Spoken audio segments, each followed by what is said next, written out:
breakthroughs and rumors that don't get reported. Stories I write that are often distorted. Got my notebook and pen, and I'm ready to listen. Tell me the truth, I'll consider your position. I've seen killers with eyes so cold and dead, and others go to prison because of what someone said, rotting away for the rest of their lives, leaving a hole here on the outside. Things are sad here on Earth, and it's no wonder why, when you consider the sociopaths who remain in charge. It's me who sees the system for all its flaws, and I usually start with the probable cause. My right hand is reading the probable cause.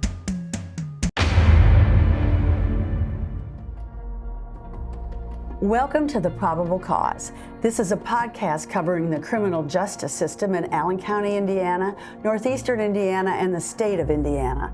I'm Jamie Duffy, your host, a locally based journalist, and to my left over there is Michael McAlexander, who is the Allen County Prosecutor and our co-host.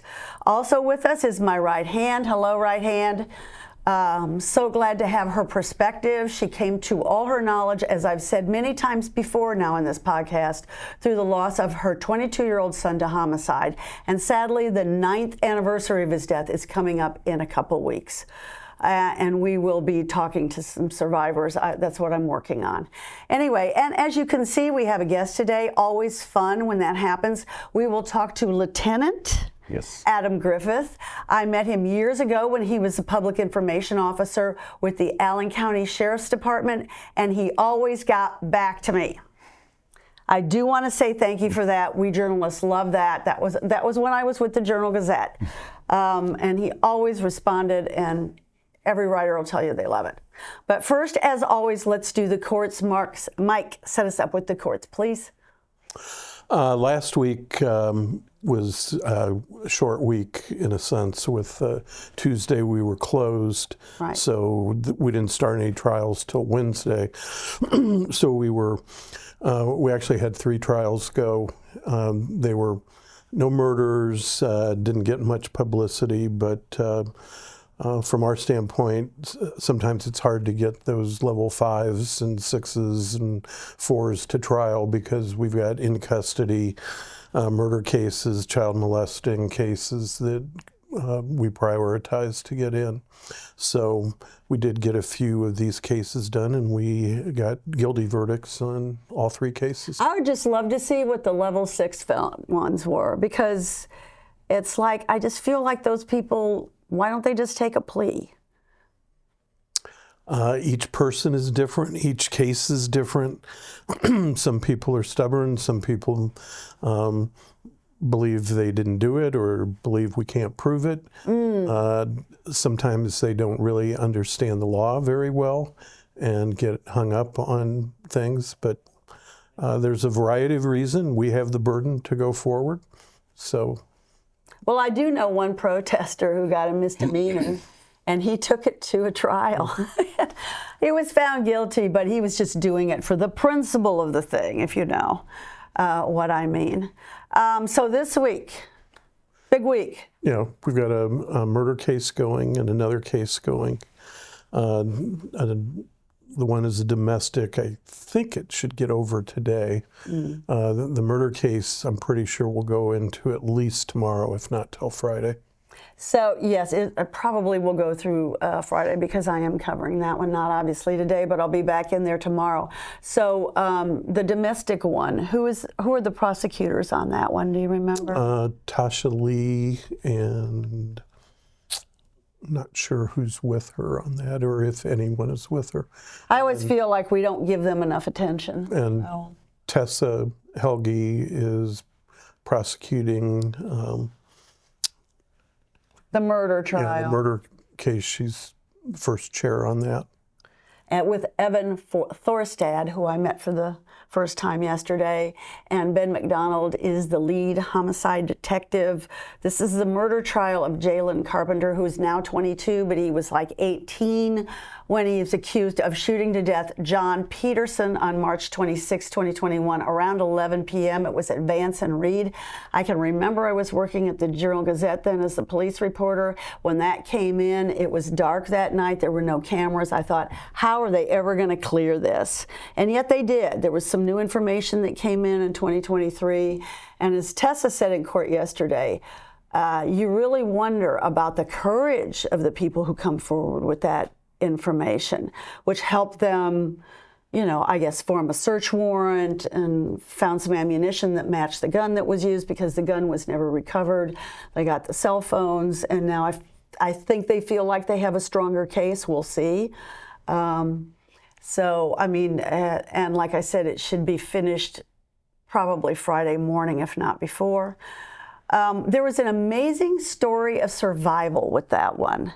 In the probable cause, and I should have brought it with me, John Peterson was in his red Ford Fusion. And when they got shot at Vance and Reed, he was driving and obviously was hit so that he was no longer capable of driving. Maybe he was completely unconscious. But the passenger leaned over and with his hand directed the car around the corner to Willard Drive where they were headed. With his hand, it was on the accelerator. And I just thought, what an amazing story of survival. And they got there, and I don't think he was shot. It didn't say he was shot. So just was that there was a party, there was a disagreement. And there's more than that. I'd like to encourage everybody to go to theprobablecause.com or the Facebook page, The Probable Cause, because you will always find my stories there, even if I don't put them on my personal page, which of course I do. Did want to say a little bit about John Peterson. He graduated from Bishop Lewis High School with a Core 40 high school diploma in 2020. He was an integral part of a team that won the 2020 SAC boys basketball title. Signed with Manchester to bring a defensive presence to the university. And while he signed that acceptance letter, John stated, "It feels good because I've had this goal since I started playing basketball." His mother did get on the stand, and it was really, really sad. Ben McDonald was telling me that when this occurred, he wasn't at Manchester because it was during COVID. And so they didn't really have a season that year. And so he completely missed his college basketball career because of this. And this whole thing is very sad. Last week we had 2 weeks ago, as Mike reminded me, we had another murder trial. This is what Brashawn Smith, 29, was convicted of shooting Maria Luz Margarita Munoz, who was only 26, was at the Showgirl 1 on West Coliseum Drive. And she was the target. That was made clear in the trial, but she got caught in the gunfire. And Brashawn and his two friends were seen inside the strip club, and then video, according to the prosecution, showed that he also showed up and did the shooting. And I would just like to say, could we please not go to strip clubs? You know, especially if you have a girlfriend at home. You know, does it make any sense to you guys? I mean, you know, the only reason I've ever been to strip clubs is because something occurred there, a crime, or somebody worked there. I remember going to the Harem after we had that double homicide, and it was Kayla Harris and Nicole Saylor and Daniel Carter. But, I did cover Stormy Daniels. I didn't see you guys there. No, you didn't. I think she performed all of 2 songs. And the other dancers really were complaining about her because we waited and we waited and we waited for Stormy Daniels to come out. It was at Club 44. And so they all had to dance, you know, and they said, she's just sitting out there in her trailer. So, yeah. All right. With that in mind, let's go on to Lieutenant Adam Griffith, because he has, how many years have you been with the Allen County Sheriff? Almost 20, 19 and a half years. Okay. So tell us, I think you told me you went to Bishop Lewis. I did. I attended Bishop Lewis High School and St. Therese for elementary and middle school. Okay. So did you always want to be with the Sheriff's Department? Yes. Growing up, you know, my dad was with our agency for 41 years. So being around police officers as a kid, it was just something I knew I always wanted to do. He tried telling me to go into coaching and teaching, which I enjoyed, you know, after high school and college. But at a young, I call it a young age now, of 22 years old, I was hired by the Sheriff's Department. So did you go to college then? I did 2 years at IPFW at the time and got an associate's degree from Indiana University. Oh, nice. So if you had coached, what sport would you have coached? I did coach high school football at Bishop Luers in college, part-time, and loved it. One of my friends is the head coach there now, Kyle Lindsay. At Bishop Luers? Yes. That's one of your friends? Yes. Oh, okay. Yeah, we graduated high school together, have known each other since, playing basketball in middle school. Oh. So, yeah, still go out to the games, work some of the games, and get to enjoy the... So you're a ref too? No, I do security. They hire police officers for football and basketball, and a lot of times it's alumni. So like Friday night semi-state game, there's 4 officers working, all Bishop Luers alumni. Interesting. Yeah. So do you have kids going there too? No, my kids aren't old enough. My kids are 8 and 9, so Oh. they're not quite there yet. So maybe they will go to Bishop Luers. Maybe. You got to keep it in the family. That's up in the right? air, yeah. It's up in the air. I love that. So when you got to the sheriff's office, were you a confinement officer? So we started in the jail back then as police officers. So we did get experience, working blocks and working lockup and everything that the confinement officers now do. We used to start our police officers there. So I spent a short time before leaving for the Indiana Law Enforcement Academy in the jail. So what was the jail like then? What year are we talking about? 2006, Okay. I was hired, yeah. And what was the jail like? Was it A block still as dirty as it is now? Yeah, I mean, it hasn't, yes, it's, gone downhill a little bit, but I mean, by and large, when I walk back in there now, it's just like walking back in my first week on the job to me. So the smell is the same smell, it's got a unique smell.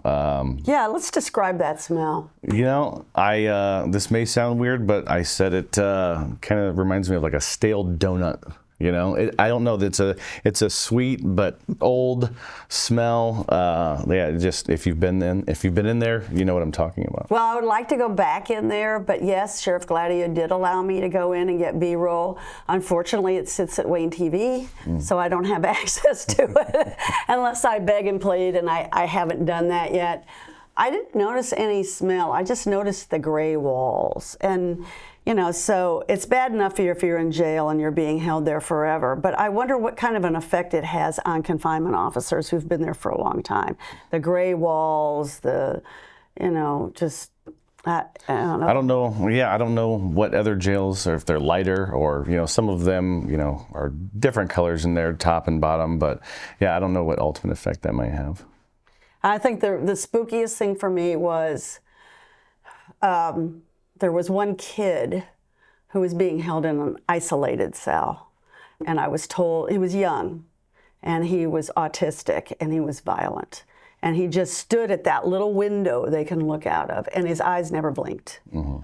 And then I was told by the staff that sometimes the prisons don't know what to do with these people, and they put them in the jail. Yeah, unfortunately, sometimes when people don't know where else they should go, that's where they end up. And our staff is trained to handle a wide variety of individuals, and they experience that wide variety every single day. Right. I mean, I know it's tough to be a confinement officer. It's also tough to be there as an inmate. Yeah. What do you think of the JCAP program, which is Jail Chemical Addictions Program? No, it's one of the many things I think Sheriff Hirschberger has launched that's been a huge success. Just attending the graduations themselves and seeing the people in the community that invest in all of these inmates to make them better once they can get out, make them better while they're in there, but to have a better life once they get out, it's just been, it's amazing to see. So one of the things that, like, the defense attorneys complain to me, and it could be with the the prosecutors wouldn't be going over there. Why would they be going over there? The defense attorneys. Over where? To the jail.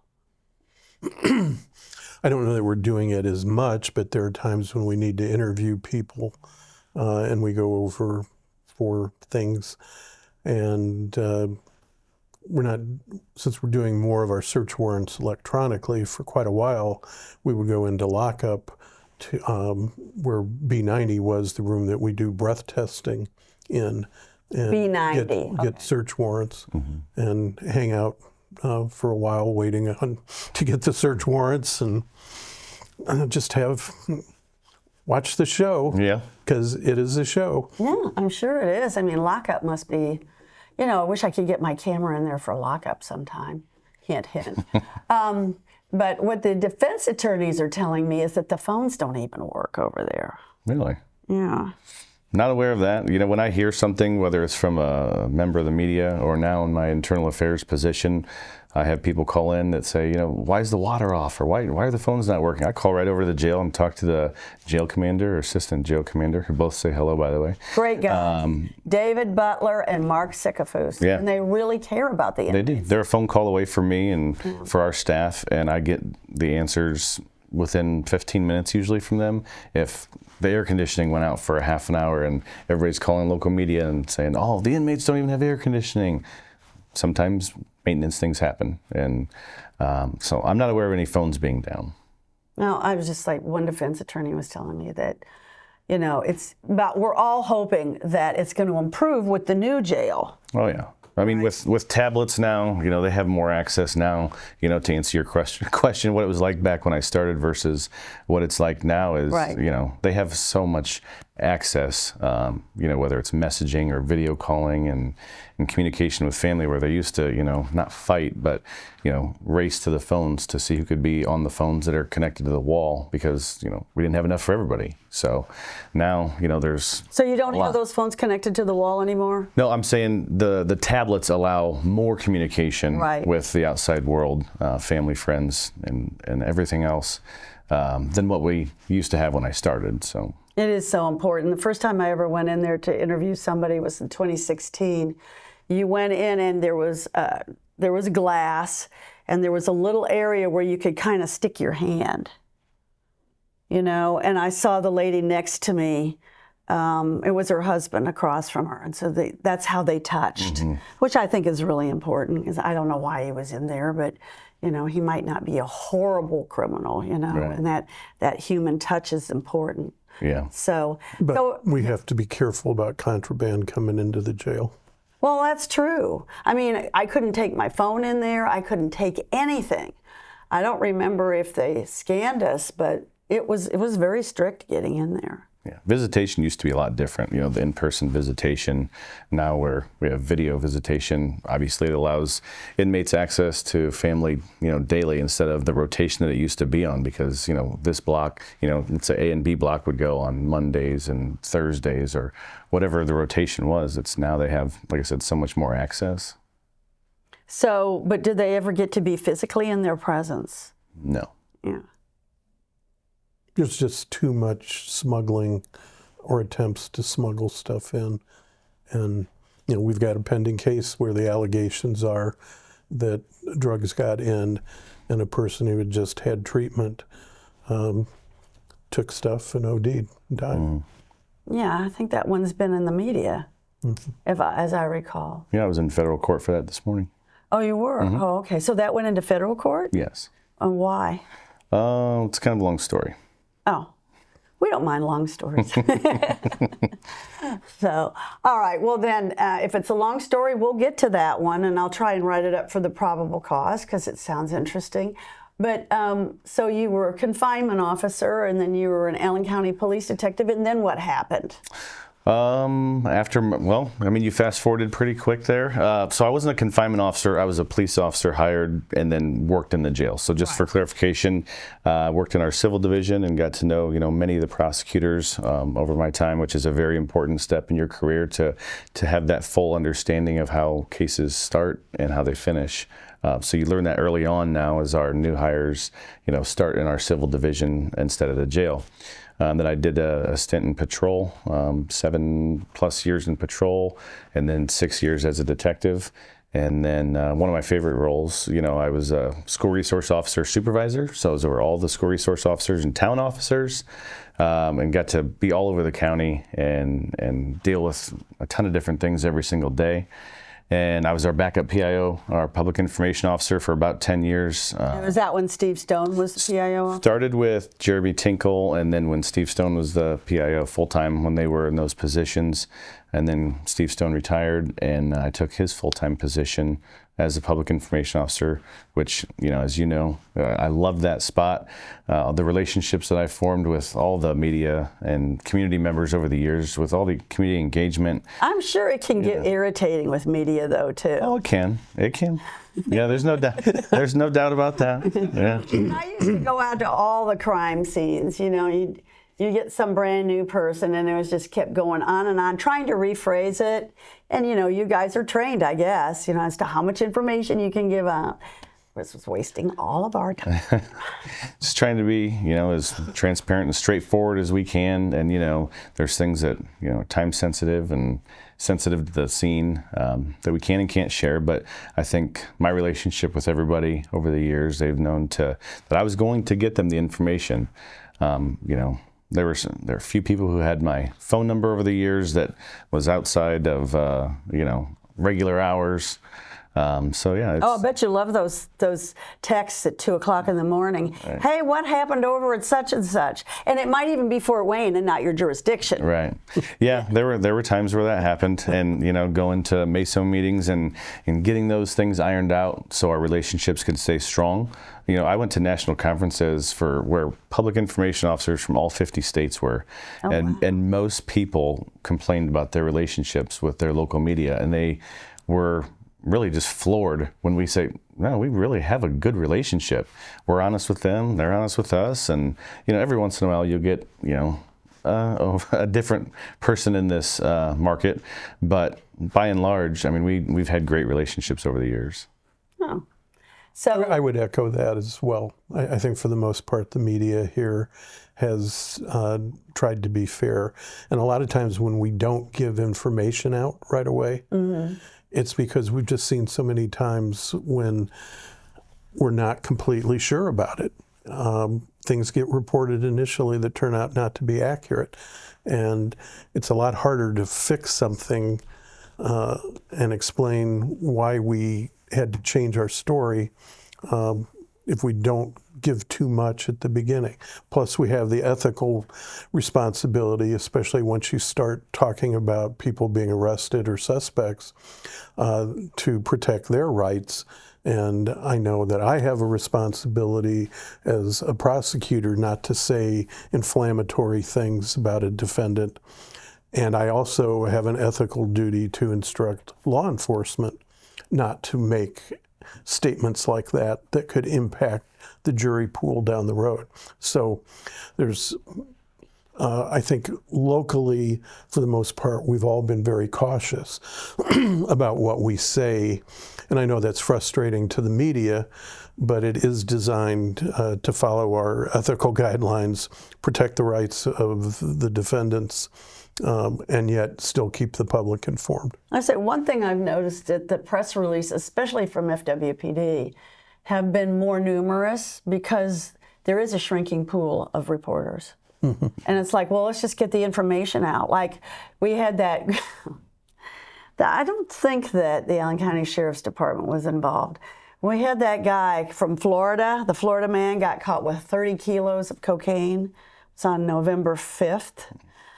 And he's been charged, and I think it was more than 3 kilos.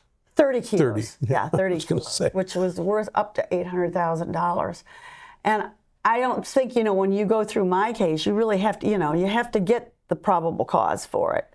So if you see somebody's just a drug dealer and you don't tend to cover drug deals, then you're going to miss it. So I noticed that Monday, the FWPD got it out there. Do you ever feel like in your office, because you just left, and now Ken Litzenberg is the PIO, do you ever feel like, hey, we had a big case here and they missed it? It does happen. We know that they do follow, our social media. So okay. it does get picked up from time to time when they miss it on the front end.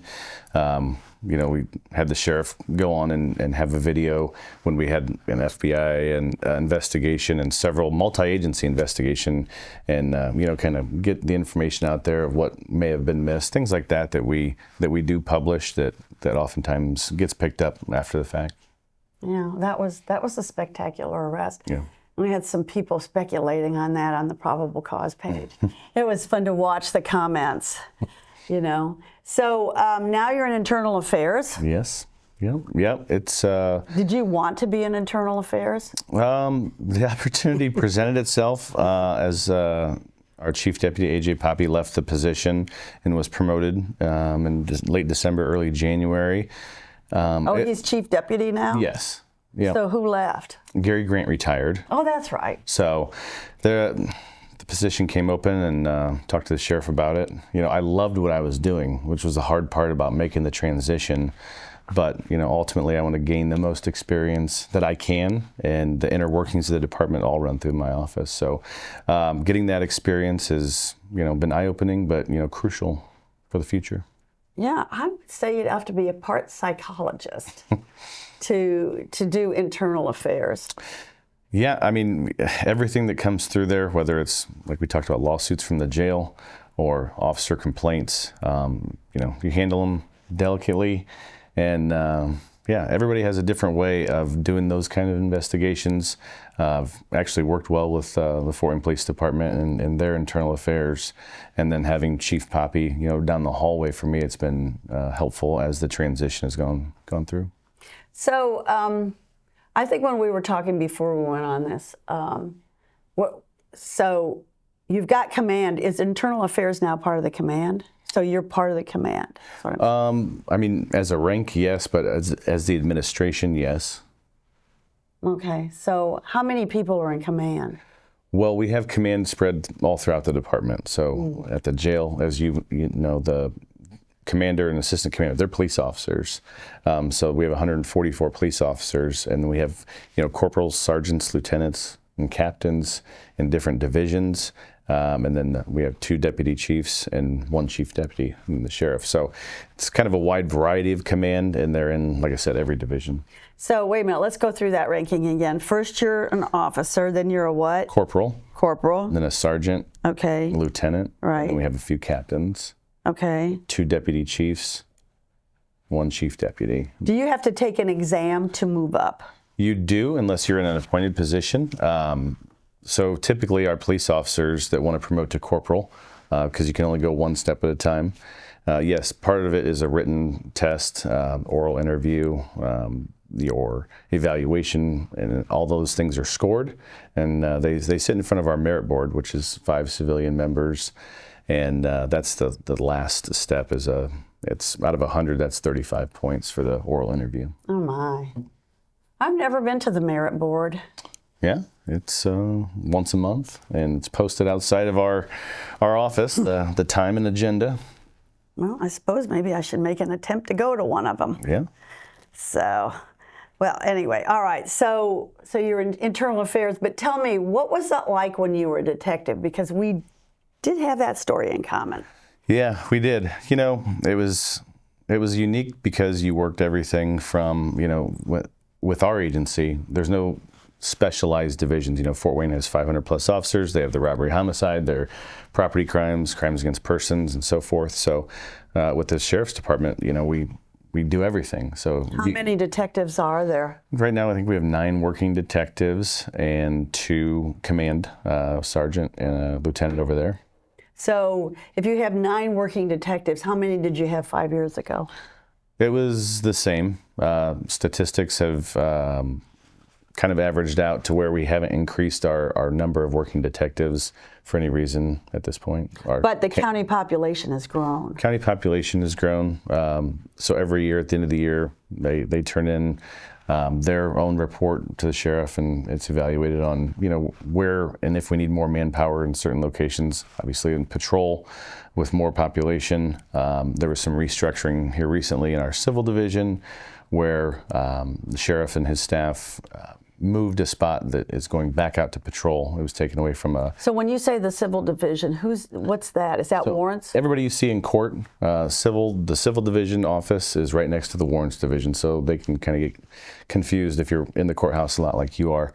But there are 2 different doors, so the civil division handles everything, the security of the inmates, the prosecutors, and everybody in the courthouse, basically.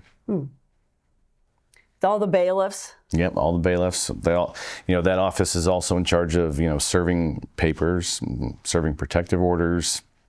Yeah. Now, who gets chosen to do that? I would think that would be like a really dangerous job. Yeah, it's a bid spot within the department.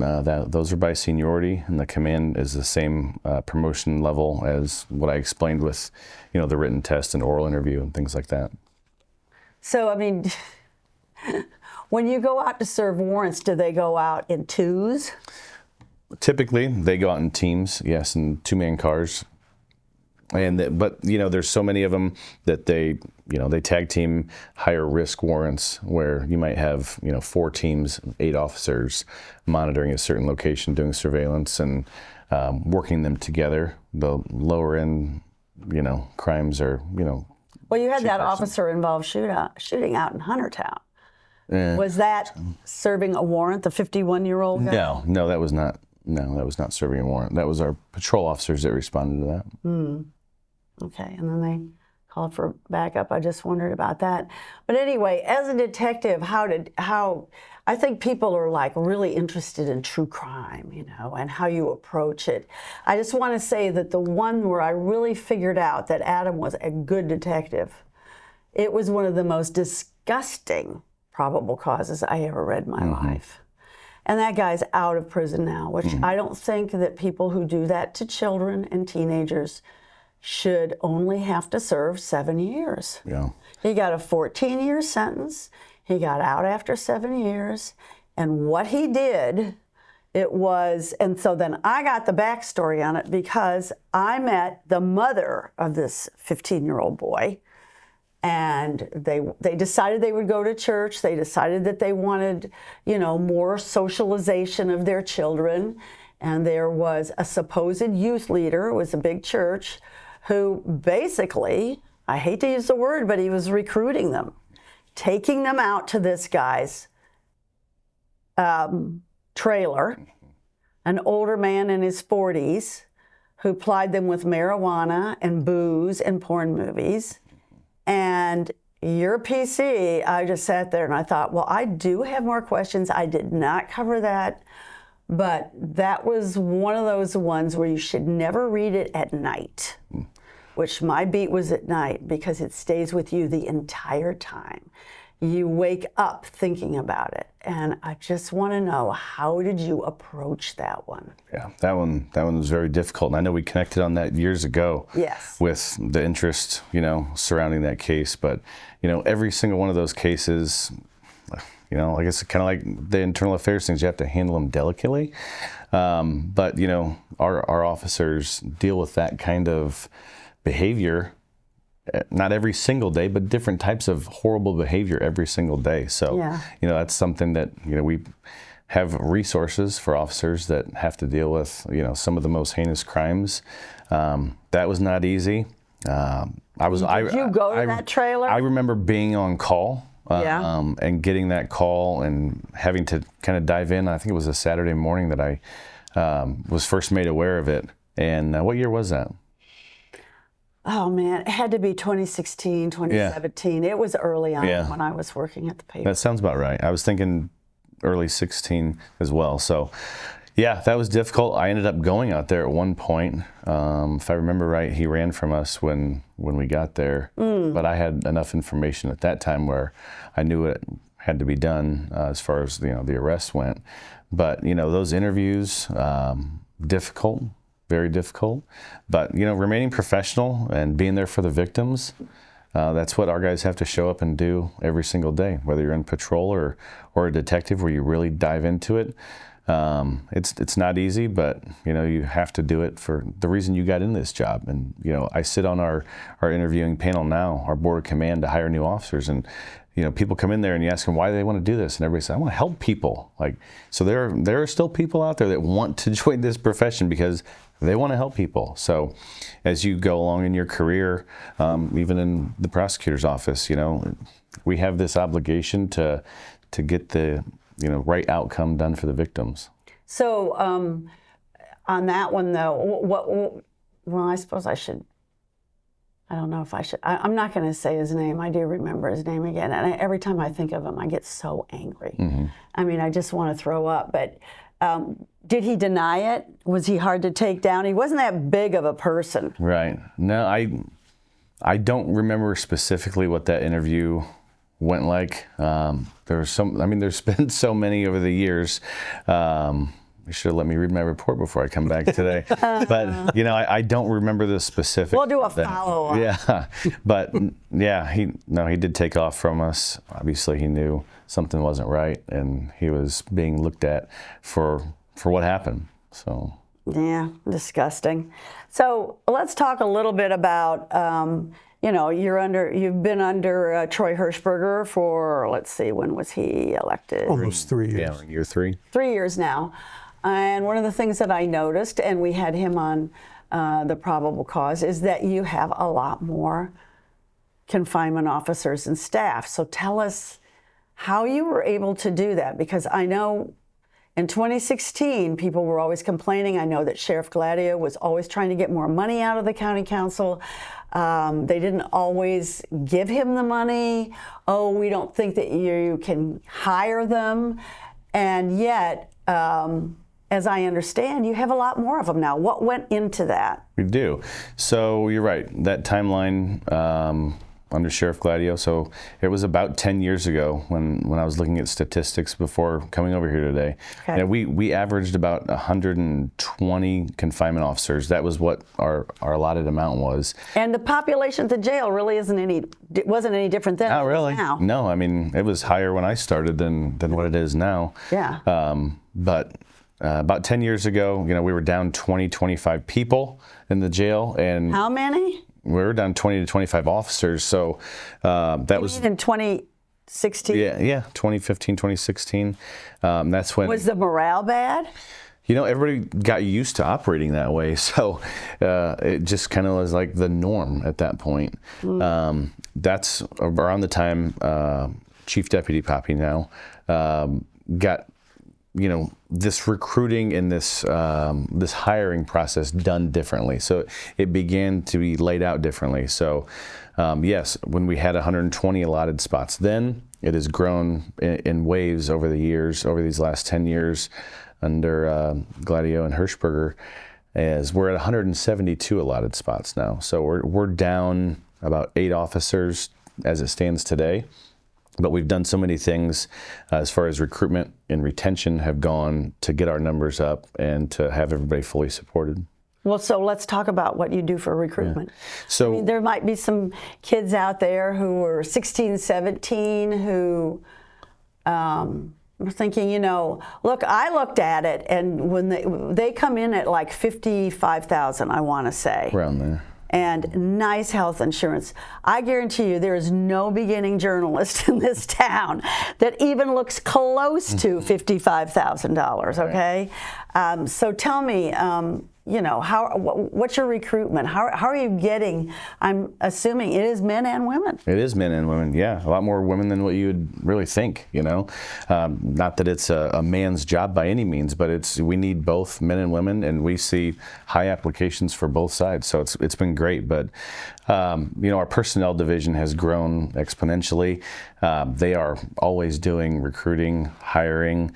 It went from basically it was A.J. Poppy when he was a sergeant as just doing it all, and now like putting an ad in the paper and that was it. Yeah, we did have ads in the paper then, but now we've expanded the office, so we have more people to help do everything, and technology's helped us with the texting features and the new background solutions software that we use to. Background Solutions. It was Background Solutions. It was bought out by a company I can't think off the top of my head.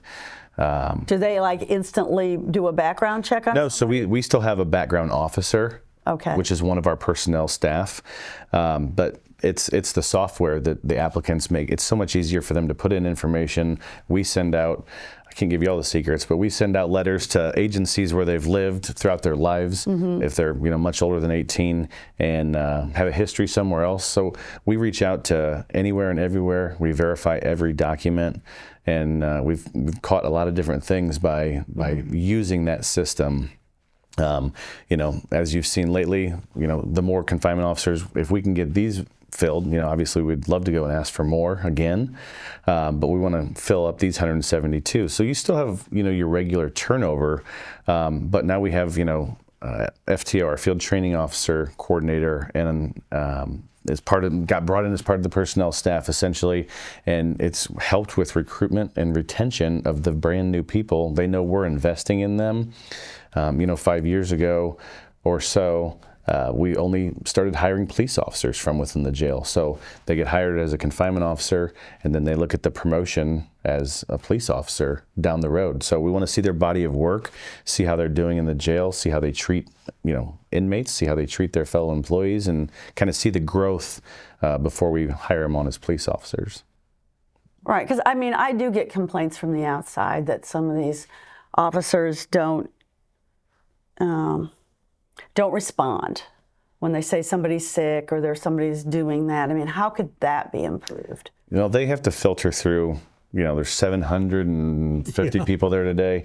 They have to filter through the people that are telling them the truth and the people that really need help versus those who are just looking to get out of the block for a little bit. So they have people lie to their face every single day. So making that determination on how to handle each complaint all day long, and it is all day long, every single day, whether it's a request form, a sick call, a sore tooth, whatever it is, they have to weigh, in that very moment how they're going to handle it and get the inmate the care. Mm-hmm. So, can I ask you about Thanksgiving? We have that next week. Are they going to get a turkey dinner? I didn't ask about the menu, and we talked last holiday season. Last year I wanted the menu when I was still at Wayne. That's right. For Thanksgiving dinner, because not everybody in the jail is this horrible, horrible person. Lots of them are they're just addicted. Right. We did talk about, they did get a special meal last year. I don't remember off the top of my head what it was, but I remember when I worked there, if it was Christmas Day, I think they got popcorn, which was not common. But last year, I know that they did do a special meal when we talked. I don't know what the menu is for this year, but I think historically it's something different than their everyday tray. Well, that's good. I hope it's turkey and gravy and stuffing and apple pie and pumpkin pie and all of that. Well, didn't you change the food service? And then Mark Sikafus, who is the assistant jail commander, told me that he has breakfast there every morning. Yeah. It has changed, yes. And the assistant jail commander and commander have raved about the difference. And have raved about it. Yeah. If he's That's eating... another thing. I want to go back into that kitchen and see, because I did take pictures of all the food, too. Okay. Yeah, right. That's up to Sheriff Hirschberger, not me, though. I think complaining about food is always, in any kind of institution, a problem. Well, you're right, Mike. And I'll tell you what, though. I had somebody write me from outside the county. I can't remember whether it was DeKalb or Noble. She worked in the kitchen and told me that they had green bologna. That's what they were feeding their people. Not here. Not here, yeah. No. What I hear about here is the commissary, and sometimes there was one instance where they were kind of, they wanted to get a cheeseburger or something like that. I guess they never get cheeseburgers from, who is it? Is it Tyga that you have? Yes. Yeah. Tyga, Tyga, I think is the name of it. Do they ever serve cheeseburgers, for instance? I don't know the answer to that. I don't know about cheeseburgers. I would have brought that. I could have brought that. Yeah. On the outside, you just go to Mickey D's and. Right. I should have brought the commissary menu for you. Yeah, I used to have that. Did you? Yeah. Yeah. But no, we talked a little bit before we started today about, the numbers. And when you look at our numbers, they speak for themselves. We're typically over 90%, 95% staffed in the jail, which is absolutely unheard of for jails our size in Indiana and around the Midwest, which within the last 12 months, when our jail commander was doing his study, looking at numbers, other jails our size are between 50 and 70% staffed, and we're between 90 and 95. So that's something we're very proud of. Like I said, investing in our people, and we've created this brand, under Sheriff Hirschberger, your badge, your community, your calling. You've seen the billboards. Yes, I have. There's one all around right town. on, I think it's Spy Run. It's when you're coming up Oh, yeah. downtown, Yes. and it's on the left by I&M. Right. Or maybe before. Right before it, I think. Yeah. So we've spread those around different parts of the city and county, and had success with people coming in telling us how wonderful not just how wonderful it is, they're there because they saw it. We've got aggressive with radio ads this year. Oh, really? What radio stations? The Bear? We did 98.9 The Bear this time. Yeah, the Bear. Got to get the Bear. We previously did K105. Okay. We did some Whoa. So we're spreading it across, different Of course, demographics. it's country and western, since that's like the state anthem, C&W. Right. I think they should get Mozart and Chopin myself, but wouldn't that be a riot to make an ad and use this beautiful classical music, which you should probably have piped into the jail anyway? Yeah, we do. We do video ads. With our social media following, it's grown from basically 0 to 16,000 here in this short time. Is it on Facebook or? Yeah, our Facebook's around 16. Okay, I'm gonna have to. I don't know that I've ever seen one. I do see a lot of Facebook ads because I'm on Facebook way too much. And when I say ads, I just mean created by us, published by us, Right. not necessarily paid for ads. But no, there's certain things that we have found successful. The regular old job fair, we didn't get much success, so we stopped investing as much time and things like that.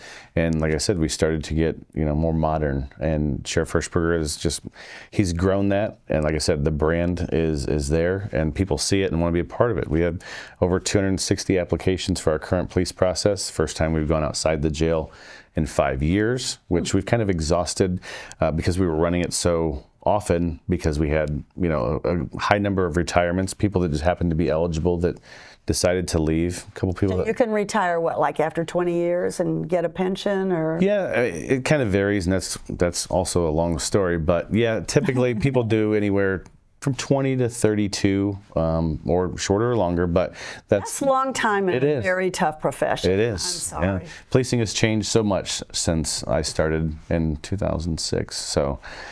No, just investing in the people and trying to keep, the retention. So you've got like social media. Now, what about, do you go into the high-powered gyms, like, the guys that are working out and buffing up, like Iron Society and maybe Planet Fitness? I don't know. No, we haven't hit the gyms yet. I know Fort Wayne did that with their QR codes, but hiring strictly for the jail for the longest time, that was a little bit more difficult. But now that we've got the outside process going, we were shocked with the number of applications that came through. Yeah. I talked to another agency around here very recently, and they only had 4 applications. Whoa! It was a smaller agency than ours, but they only had 4. I felt bad saying I had 260, and the application window was closed. Well, I do think I didn't know the jail commanders before. Okay. But I do think that Dave Butler and Mark Sickafus might be, nice to work with, nice to work for. Yeah, absolutely. They've done a tremendous job there. It's a very difficult job. There's days where, Mark has come in and there's been a toilet leak from the ceiling. Oh, no. Right onto his desk. And, he said, it's one of those days you want to light a match and turn around and walk out. But, you can't do that. And they know that. And they're both, so invested in the game and in the, that building and everybody in it, that he cleaned it up and he got back to work. Well, I know that a couple of Fort Wayne officers told me that they pulled into lockup one night and there was stuff dripping from the ceiling. And it was... Yeah, those deteriorating, pipes that you saw one time. I had pictures of them, and I miss using them. I probably still have them on my phone, come to think of it. No, we're ready for the new jail. We're excited about the progress. And so let's just talk about the new jail a little bit. Is it still 2 years from now? Yes, we're still looking at 2 years. And then we have, we'll have a transition period where staff has to be trained. We have to get a plan for how, the inmates will all be brought in over a period of time. So, we're looking at a long couple of years. But once it was built there, why would it take so long to just get all the inmates out? Why don't you just put them on buses and Take Yeah. them over there, and this is your pod, and this is that pod, and Well, once they hand the keys over, we have to make sure everything works, right? And get our staff in there and run through every possibility of every machine and every door lock and everything you can imagine. So, and then getting all the staff over there to train while we have to take care of the inmates in this building. So we're going to have double staff at times. So it's going to take some time. I don't have an exact time frame, but it won't be a couple of days from the time we get the keys. well, I know as soon as they got permission, I probably shouldn't have gone out there, all right, but I did anyway. And I stood on a mound of dirt, and I saw, I mean, it was one truck after the next. They would come in, I think they were getting loads of dirt, but I'm not sure. I'd have to look back through my phone. And then they would leave, and there'd be another one. I mean, I've never seen anything like it. And then all of a sudden, the edict came down from the county commissioners. You're not supposed to be out there unless you get permission. So anyway, but as soon as they did, they were on it. I feel like they're just doing everything they can to get that jail finished. Yeah, it is quite the production. I've been out there a handful of times, but no, we're excited for what's. Well, I mean, what the last time you were there, what did it look like? Were you at the beam? The final beam was placed by Wygan, and It would have been nice. I would have been out there. Special invitation to the probable cause next time, please. I remember, we didn't handle the invitations on that one, but that was the last time I was out there. A ton of people went out to see that, and it's come so far, so fast it seems like, but there's still so far to go. Right. Well, every time I ever wrote about the jail, because there was always so much misinformation. People didn't read my stories. They didn't get it straight. They won't be able to plug up the toilets and the sinks anymore. Right. Why? I'd like to send this quiz out to everybody, because all that utility stuff will be outside the cell. Right. So, it'll be like when you go to a concert and you go up to wash your hands when you've used the ladies' loo and the water comes out. That type of thing, right? From my understanding, yes. Yeah. So in other words, I guess you could just keep putting your hand under there. Right. But it's not the same as turning on the faucet and just letting it run. Right. And I know some people are mentally ill in there, and this is what happens. And then they ruin it for everybody else, because then there's a lockdown. Yeah, absolutely. I wish they could stop those lockdowns. I really do. And it happens, weekends, and we have to call maintenance in, and there's bad decisions that are made that, yes, they do unfortunately affect more than just that person or that cell or even that block. It affects quite a bit of the jail. And another misinformation was that they will always talk about, is it the 4th or the 5th floor that's not finished? On the new side, the top level, the top. The top floor, but I want to say it's the 5th floor. I was up there I can't remember once. if it's 4th or 5th off the top of my So head. it's now stores all of the inmates' belongings, right? But it's always like, well, why don't you just renovate, fix it up, but it would only give you 50 more places. Right. It would not give you the medical wing that we're supposed to get. Right. Yeah, I don't have the stats in front of me, the total numbers, but yeah, investing $70 million into that jail for whatever the amount 50 of beds was whatever the beds would be and the upgrades to the current conditions, versus what they decided to do out there. It just didn't make sense down here, because then you still don't have anywhere to go. You can't expand anywhere else. Like that caps it for Right. And I think one of the things that really bothered me and the federal judge, Damian Arlecki, is that there's no place to go out and get fresh air. You go down into this little cage. I was going to say, you call it a gym or a cage, yeah. Well, I would call it a cage, because there's a cage up above, and you're supposed to play basketball in there too, I'm not sure. And there was a green light. Do you remember that? On my right hand, I think she's gone now. When I took that photo, it really upset her. And then I took that other photo where you go in and the bed is all rusted. But they put the mattress on top. So hopefully you'll be getting some new mattresses too. Yeah, I know. Well, they're in the process of that. That's another thing that's helped with inmates. and less complaints, and the mattresses, being redone. We have an officer that is just in charge of, let's call it, equipment or supplies. So, adding those additional officers over time, we've been able to expand our specialty positions. That's one of them. The tablet monitoring and fixing and all, the problems that come with that, and all that extra outside communication. Well, now we have to have staff to monitor that. So we've been able to add 2 people to that spot. But the equipment spot, along with the tablet spot, was part of the additional officers that make it better for everybody in there. And hopefully you'll get a better scanner so that people can't come in there. That one that Mike was talking about, I think that came in on an inmate, those drugs. Mm-hmm. Yeah. In other words, the scanner didn't pick it up. Yes. So you'll probably have a brand new one that it will really be able to. So anyway, where are we supposed to look for these ads again? So social media. Yeah, social media. Like I said, the videos that we started for all those ads for the recruiting, we've got the billboards going. We still have radio going. We have shopping cart ads now in Kroger stores. You mean instead of the real estate people? Yeah. That's right. So we have recruiting ads there. So we're, again, trying to get our numbers all the way up, and that's how we're doing it. So what else? What are we going to see with you? I mean, I know you're internal affairs. Where do you go up from there? Yeah, that's to be determined, I guess. We'll see what happens in... You're not leaving, right? No, I'm not leaving. We'll see what happens in 4 or 5 years and what opportunities are in front of me then.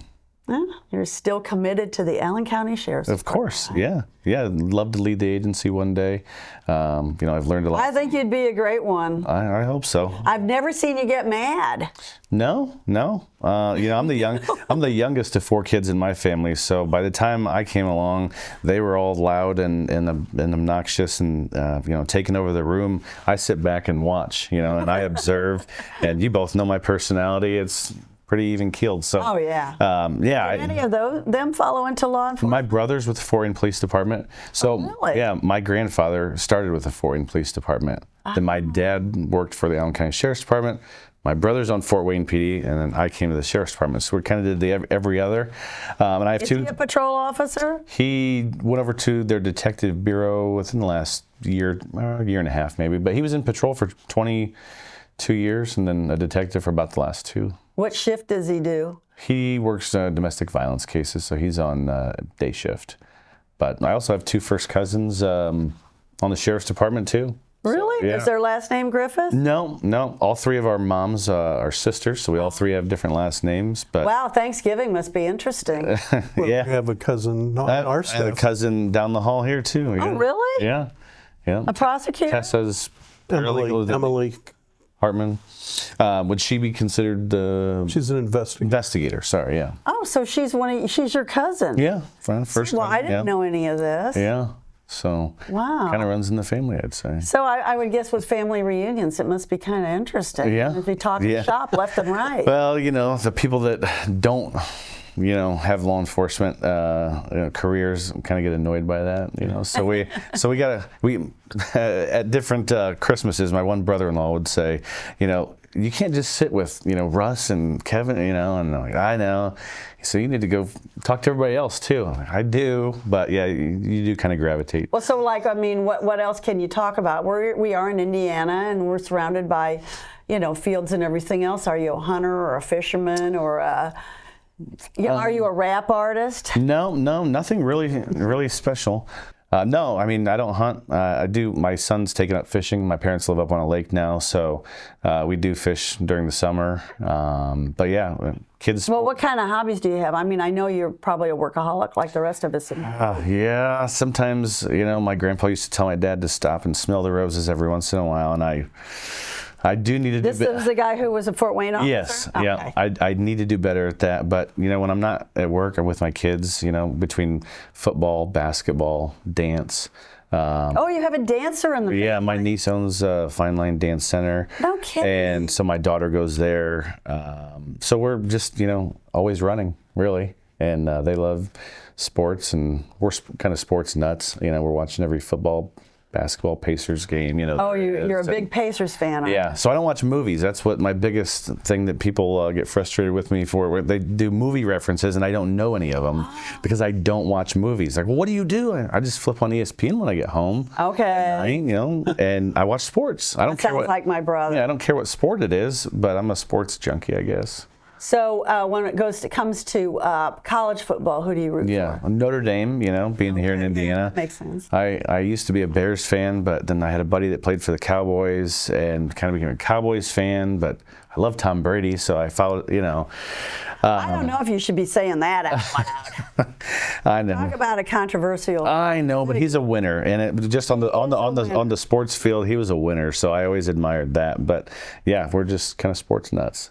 So, well, that's interesting. And then what kind of music do you listen to? I always like to know. Oh, I listen to country music, but it's not like old country, so I told I'm not a real country fan. I'm a pop country fan, I guess. But I honestly don't listen to the radio very much, so I listen to podcasts in my car. Excellent. I either have everything off and just my police radio on, because sometimes it's nice to drive in just silence, because all the noise all day, every day, putting out different fires all day, every day, and sometimes silence is nice, but if not, I'm typically on a podcast. So. I'm so glad. I mean, everybody's listening to podcasts these days. I know when I want to fire my brain up, I can't recommend reggaeton more. Now, I'm serious. It just gets your mind clicking. But, if you really want to, mood out, I like the old country and Western. To me, it's more authentic, than country pop. But by the way, Country Music Awards is on tonight. I know, my daughter's excited for that. I'm excited too, because I think they've tried to branch out a little bit and reach out to more people. Yeah. So that's really good. All right, so listen, you guys, what else can we talk about? Thanksgiving's next week. Are you going to meet with all your kinfolk next week? Yeah, we've got, I do Thanksgiving. I'm trying to get it all in one day, my wife's side and my side, just to have the rest of the weekend. Hopefully Lures is in the state championship. May take my son down there. But yeah, Who are they going to play against this week? They play Knox this week, who has the national leading rusher. He's breaking Derrick Henry's all-time nationwide rushing record for most yards, but he carries the ball 40-plus times a game, and so they'll have their hands full this Friday. Oh. But should be exciting. Yeah, sounds very exciting. Yeah. I don't mind a football game on. Sometimes I just have it on as background, Do you watch the NFL? Yeah, of course. Do you? Okay, I didn't know. Why not? I was watching the whole romance between Travis Kelce and Taylor Swift. Oh, yeah, who wasn't? Yeah, and now they're engaged. Yeah. Next year they'll probably have a little one, Maybe, So, yeah. You never. But no, I keep up with it because I feel like football is American culture. Just like when you go over to Europe, it's soccer, which they call football over there. Yep. So if you want to know culture-wise, I mean, I love watching the World Cup, not because I know every move, like my boys did, but just because of the whole spectacle of it. I'm not a soccer fan, but I watch the World Cup. Yeah, I mean, and when they come out and they sing the different national anthems, don't you think that's cool? Yeah. I just found out that some little dinky company or country just qualified for some World Cup. I mean, I wish I could remember which one it was, but I don't have time to find it right now. I'll come back to you next week on that one. Anything else we need to discuss before we let Lieutenant Adam Griffith go? It's been really fun to talk to him. I'm glad. Find out more about the Sheriff's Department. I think those of us who want to know more about law enforcement and the criminal justice system, this is always good to interview somebody like this. So, well, I just think that fascinating. Be commended for the IA work, because that is some of the most difficult decisions you have to make when you look at when an officer is accused of any form of misconduct, to try to be fair to the officer as well as uphold the integrity of the department and the public's trust. And that is a really hard balance sometimes. Yeah. I said it out loud. I said, I feel the weight of the department on my shoulders, and I want to handle it the best I possibly can. So well said. I have faith in you, Adam.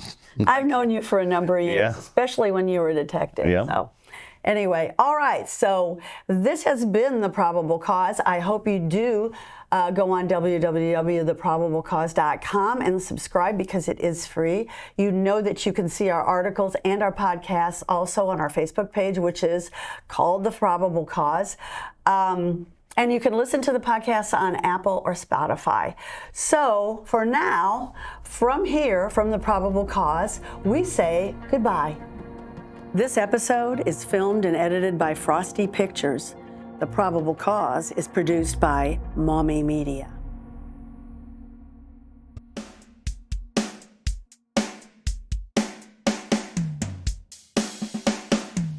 Worried when I crossed the Michigan line, a cop from Steuben County waiting on I-69. A headlamp went out while he pulled me over, charged me with possession after I rolled down the window. Now that's skunk. Indians a trick when it comes to weed. It's like who doesn't smoke or use gummies? Your grandpa, your brother, your rich friend from school? Hell, throw in the whole courthouse and my attorney too. It's time those assholes change these stupid laws. It ain't worth the paper for a probable cause. Sitting on a bar stool in my usual place, this guy next to me said he was looking for some cocaine. Hell, I just sold him an 8-ball with a little piece off for me. But my buyer was a cop? Should've known he was a creep. So I'm a dealer, right? You gotta be kidding. It's a rich man's drug. I just take it because I'm injured. 8 years in Westville with a monkey on my back. There's more drugs in here than you can shake a shank at. One dirty drug test, man, this system's flawed. Undercover screwed me in my probable cause. Street crimes never did me no favors. I'm hooked on Fetty. I'm a junkie, not a felon. Told that son of a bitch on the way to lockup. I can't seem to shake it. I need help, not mocking. What do you want from someone who's been through the system? Drugs all through the house before mom and dad went to prison. Throw me in jail and give me a fine? Someday I'll be dead and away from your kind. Now I'm at the courthouse in front of a judge. Can't say my public defender cares for me much. Crimes are committed on both sides of the law. God help me now with this probable cause. C-shift never gets old. Anything can happen when you're out on patrol. You think I'm just eating donuts, man? Give me a break. Nothing on this job is a piece of cake. Lights and sirens activated. This knucklehead wants to chase. Baby mama at the scene just spit in my face. Wife's worried that someday I won't be pulling up at all. You'll read about my killer in a probable cause. Man. She went through my phone and she seen my text. I told her forget it. It was just my ex. She took a swing and knocked me flat. Man, I went wild and hit her back. Judge slapped me with a no contact order. Now she's got the kids and she's staying with her mother. So she started it all and I have to take the fall. You can read my whole story in the probable cause. When I was young, caught a case for dealing and did my time. Yeah, I got a record, but I was doing fine. Running my own business on the southeast side. Yeah, I got a gun. I kept it on hand. Told the cop my reason, thought he'd understand. In this neighborhood, you need some protection. Attorney thought I could get just community corrections, but the judge decided to send me to prison. Can't get ahead no matter how hard I try.